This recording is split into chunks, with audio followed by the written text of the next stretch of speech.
This is what I call working smart instead of working hard. Hola friends, I'm Nasonov and I'm here to help you live your best life. Can you tell I'm excited? That's because I got a really good video for you. Today I'm gonna share an unexpected and very liberating discovery that I recently made. It's got the potential to make your life simultaneously better and easier. Awesome, right? I'm particularly proud of this one because I didn't read it in any book or learned it from some other video.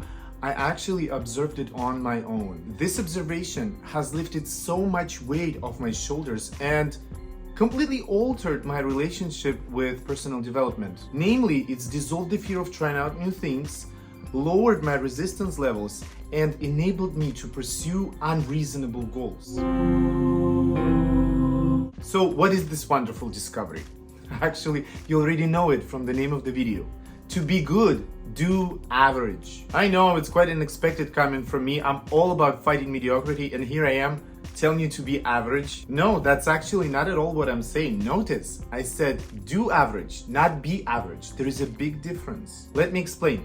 Oftentimes, we tend to believe that everything that lies outside of our comfort zone is unreasonable. I myself deemed many of my aspirations unreasonable and never pursued them for various reasons. Sometimes I thought I didn't have enough talent, other times I didn't have enough money, and then there were times when I didn't have enough time. I know all of these excuses are a bunch of baloney, but I couldn't help but hide behind them. This new approach has loosened me up and allowed me to go for the things that I've been wanting to do and procrastinating on for years. I'll share one of my personal stories in just a moment. But first, think about something that you would like to have, but you don't have it yet. As I said in that video, this is because you haven't taken the steps to create that result. Right now, we're gonna explore how you can take those steps. Once again, here is how you do it.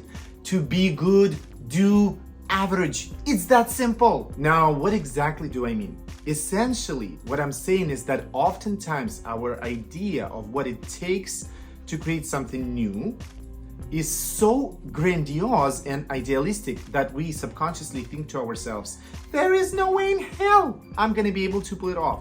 So we never even try. What I'm suggesting here is that you diminish that monster in your head from grandiose and overbearing to average. Here's the paradox. In my experience, average effort is often enough to create good results.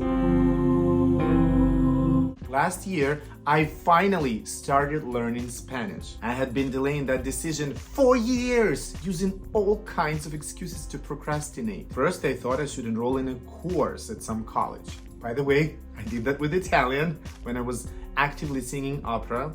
I enrolled in a course at Hunter College here in New York. I was religiously attending it, diligently doing my homework.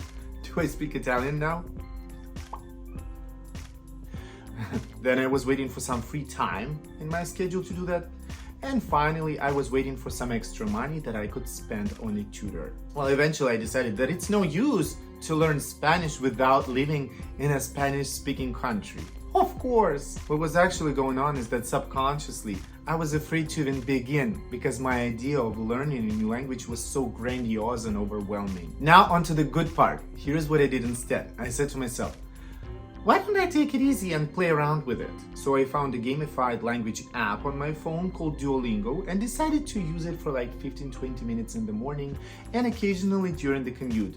No pressure, easy breezy. A few months later, when I traveled to Mexico, guess what happened? I was able to talk to a cab driver and give him basic directions, to order food at the restaurant, to buy groceries at a local store, and the more I was doing it, the more confident and empowered I felt. I was stunned. I could have never dreamt about being able to communicate so much so soon. That happened after just a few months of using the app for like 30 minutes a day, which didn't even feel like much effort at all. I mean, 15 minutes in the morning, then 15 minutes during the commute. It's nothing, or so I thought, until I harvested the fruits of my labor. This is what I call working smart instead of working hard. My cat came over. I'm back. Then I went to Colombia, same thing. I was comfortably able to get by, so I got excited and I doubled down on it. Not because I had to or anything like that, but because I was so pumped and I had an experience of communicating with locals in their language. Cut to today. I just got back from Spain where I was celebrating my birthday, and you guessed it, I didn't have any problem whatsoever communicating with locals, whether at the restaurant, at the shopping mall, or even on the street. One dude asked me for directions and I was able to explain to him how to get to where he wanted to go. At this point, I'm a year and a half in. I use Duolingo every day for about 30 minutes. I realize it sounds like advertising, but no. Unfortunately, Duolingo is not sponsoring this video. No textbooks, no courses, no tutors, nada. Which, by the way, is Spanish for nothing. Just Duolingo, just 30 minutes a day. Circling back to the original idea, I was doing the average to be good. In other words, I was putting in a totally average effort, and I ended up having pretty damn good results. And that's the point of the story. You absolutely don't need to bust your butt to be good. Now, I was gonna keep telling you stories about myself, but I think you'll benefit more if I consider some common examples to show you how you can apply this approach. Deal? Let's say you want to get fit, because who doesn't, duh? One way to think about it is to imagine that you need an expensive gym membership, the right outfit, a personal trainer for 150 bucks per hour, a special diet and a meal plan, and this and that, blah blah blah. All of this sounds wonderful. But how long have you been living with that idea? If it's been more than a month, then it's time to change the narrative. Here's what you say to yourself instead.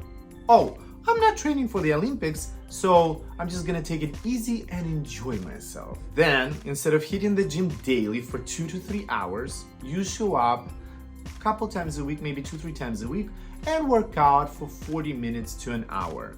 Easy, gentle, no pressure. Here is why this approach will be more beneficial. Yes, it's true, you will start small.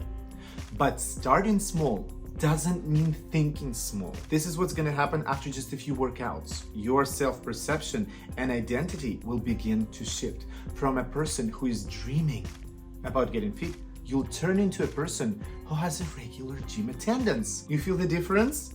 And that new person will have a totally different idea of what's possible. Then you can apply the same tactic to the newly emerged character. You see, it all starts with the self-image because it determines your expectations. Now, you don't expect to just show up at the gym. That's actually already taken care of.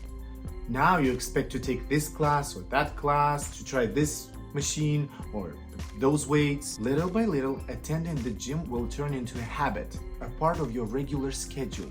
And you won't need to worry about getting fit anymore because it will be a natural consequence of your newly emerged lifestyle. Cool, right? Here is a cherry on top for you. If you make connections at the gym with somebody who works out around the same time because you have similar schedule, or somebody who takes the same classes as you, or your Pilates teacher, or your dance instructor, whoever, this will increase your chances for success and will make the whole journey more enjoyable. Here are a few points to help you get the most out of this approach. Number 1, do not attempt using this approach on something that sounds like a good idea. You gotta have a genuine desire. Number 2, you gotta be okay with the fact that you will not achieve world-class results. So use this approach selectively. And number 3, yes, you're not pushing yourself, you're taking it easy, but you still gotta show up and do the work. I really don't know how one can improve different aspects of life without doing anything at all. Before we wrap up, I must put a disclaimer.